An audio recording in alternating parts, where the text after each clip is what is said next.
Hi, my name's Alex. In my last video, I talked about the casting of the film, rehearsals, and location scouting. Today, I want to talk about production. We started filming Good for Nothing Blues at the beginning of January 2020. It was a really hot summer, which was actually perfect for the film because the whole vibe we were going for was really hot, really sweaty.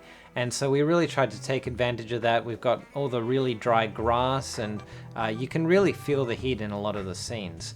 Our first day was actually one of the more complicated days, which was a scene set in a police station in an interview room. Now this was a location that was really hard to actually get a proper location for because we needed something to look like a one-way mirror, and we also needed the rest of the room to sort of fit the look of a police station interview room.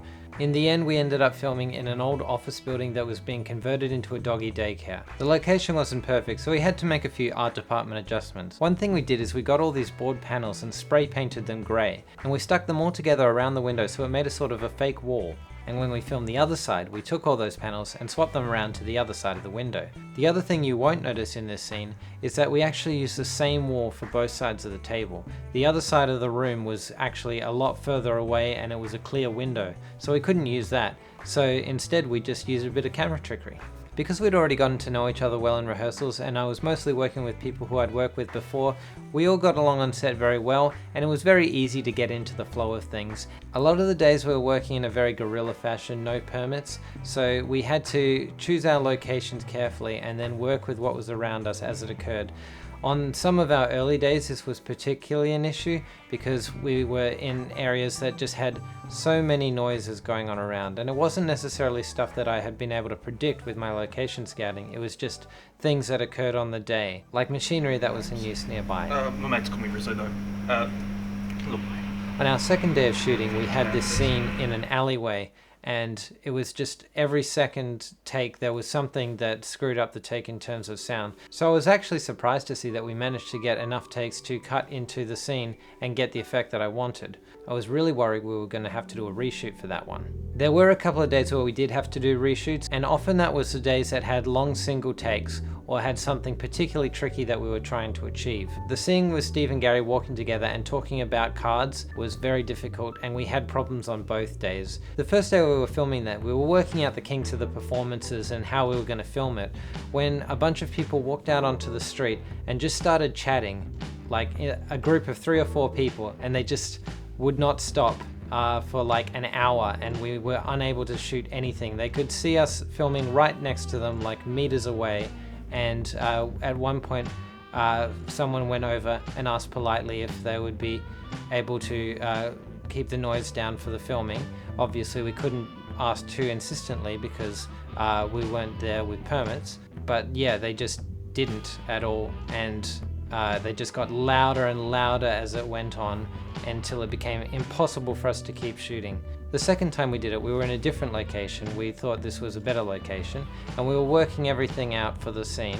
And as soon as it seemed like we're finally starting to get the performances down and the movement of the Steadicam right, the clouds just came over and it started raining. So we got a take, but it wasn't really my favorite, and that's one of my least favorite scenes in terms of the results we got from that. A lot of the time we were relying on the kindness of strangers in terms of getting permission to shoot at certain locations. Like we shot at a shopping center in Maylands around the back in the alleyway, and I needed to open the door, so I needed to get proper permission. And the guy who ran that shopping center was just really nice and really willing to help out the film. The locations that were the most complicated were the apartments, and that was because we had to shoot there multiple days in a row. Avani's apartment was the first one we did. I shot at that for 4 days, and I had one extra day at the beginning to go in and set everything up.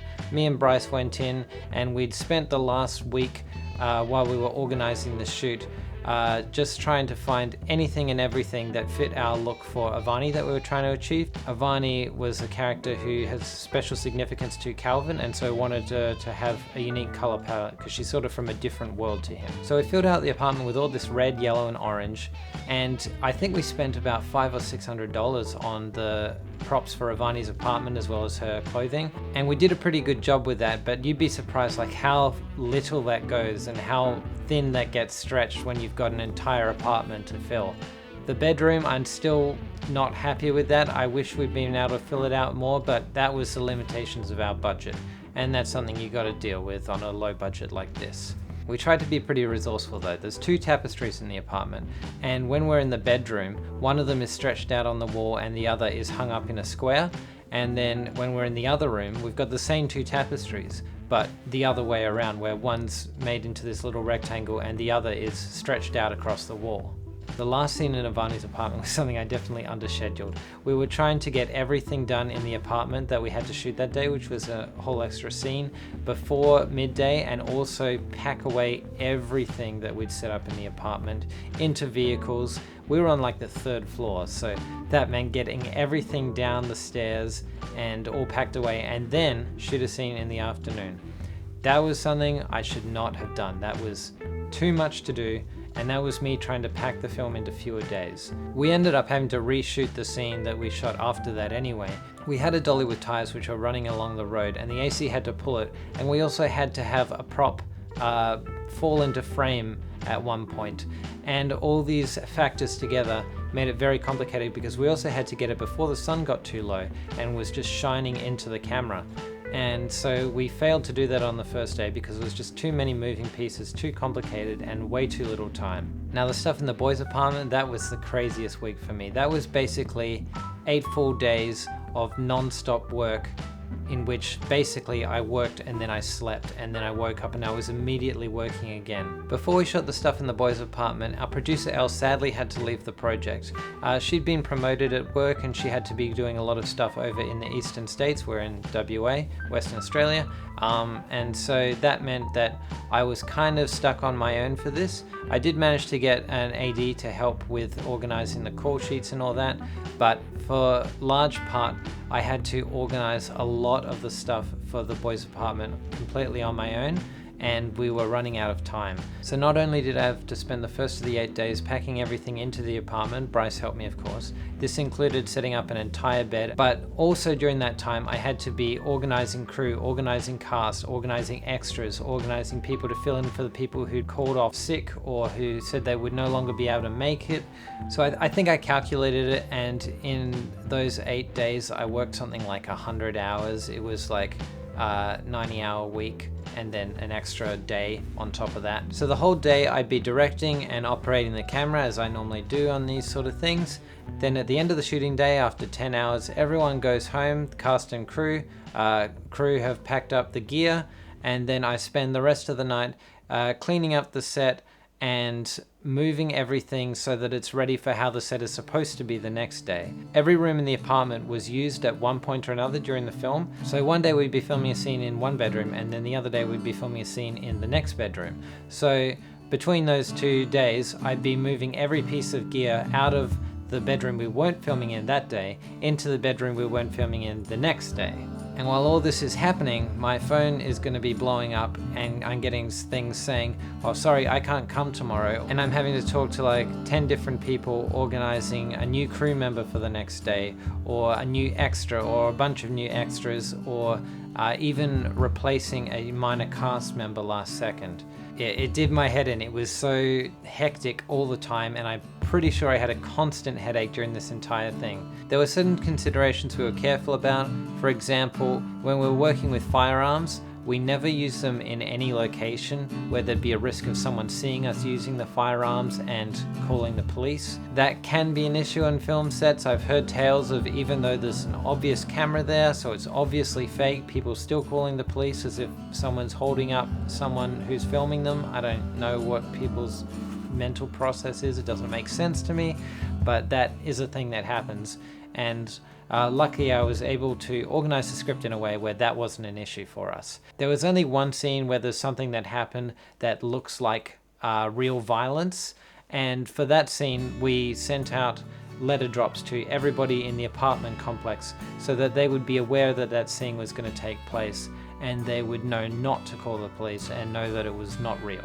One of the most difficult things to do guerrilla style was filming the freeway scenes, because we've got a bunch of scenes in the films that are set on the freeway. At first we tried to use the real freeway, and that proved to be a no-go.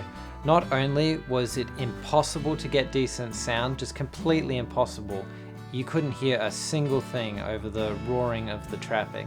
But within an hour of getting there, we had this big truck show up, and they came down and they asked us, you know, what's going on here. We've had reports saying that there's, you know, breakdown on the side of the road. And again, it's one of those things where it should be obvious what's going on, but I guess to some people it's not. And anyway, so this big truck came all the way down here for no reason, but they told us basically to move on. So we had to find a new location for the freeway. Eventually I found this road in Perth that's sort of out east in a bit of a more rural area, but it runs by a new housing development, so there's this wall to protect it from sound, which looks a lot like the walls that you get along the freeway. So we used that location. The other side is just bushland, but we never really showed looking that direction as much as we could avoid it. It's got a sort of middling amount of traffic, which is perfect for sort of looking freeway-ish, but at the same time not making sound just unusable. And we were able to get a bit further from the road as well to improve the sound. The driving scenes we shot, we all did on this really shitty homemade rig, which is basically a gorilla pod with a tripod head on top, which we then taped down at 3 separate points to the hood of the car. And it's surprisingly stable. Like, it shakes a little bit, but it's not at all distracting if you ask me. Thank God for gaffer tape, it's the filmmaker's dream come true. At the best of these days, when we were in the boys' apartment mostly, we had, I think, maybe 8, maybe 10 crew. And on the most challenging of days, we were stuck with literally me and a sound guy. And that's something which I think we only had 2 days, but God, that was tricky. We shot 22 days of the film, and around that time, we were starting to get news about the COVID pandemic. And that's something that really threw a spanner in the wrench. So after 22 days of shooting, the lockdowns were starting to be put in place, and we realized we would have to stop shooting for the foreseeable future. I was really worried this was going to mean the film would never get completed, but thankfully the lockdowns did end after a while, and that meant that we were able to start shooting about 4 months later. And so throughout the rest of 2020, we were organizing shoots for the last few scenes. In a way, it was a blessing because it helped us to find better locations than we would have otherwise had. For example, we shot at Sorrento Key. We were really looking for a long time for a location that would be outside a restaurant, that would feel like it was a trafficked area, but that wouldn't have a lot of people there. And in a sense, the fact that the pandemic had reduced the number of people going out really made this a lot easier for us, because we found a place that was usually heavy traffic, but due to the lack of people going out, it wasn't. Altogether, we had 28 days of filming spread over a whole year. Those scenes on the freeway were also shot towards the end of 2020, and we were in a really tight pickle there. Several of our lead actors, for various reasons, including changing jobs and getting haircuts for another role, had to be done by a very specific time, and the weather was not in our favor. It was constantly changing what it said it was going to be on the weather app, whether there was going to be rain or clouds or sun. And so we spent like a whole week just constantly recalculating and replanning the week whenever something seemed to change and screw up our plans. And we finally managed to get it in on the very last day.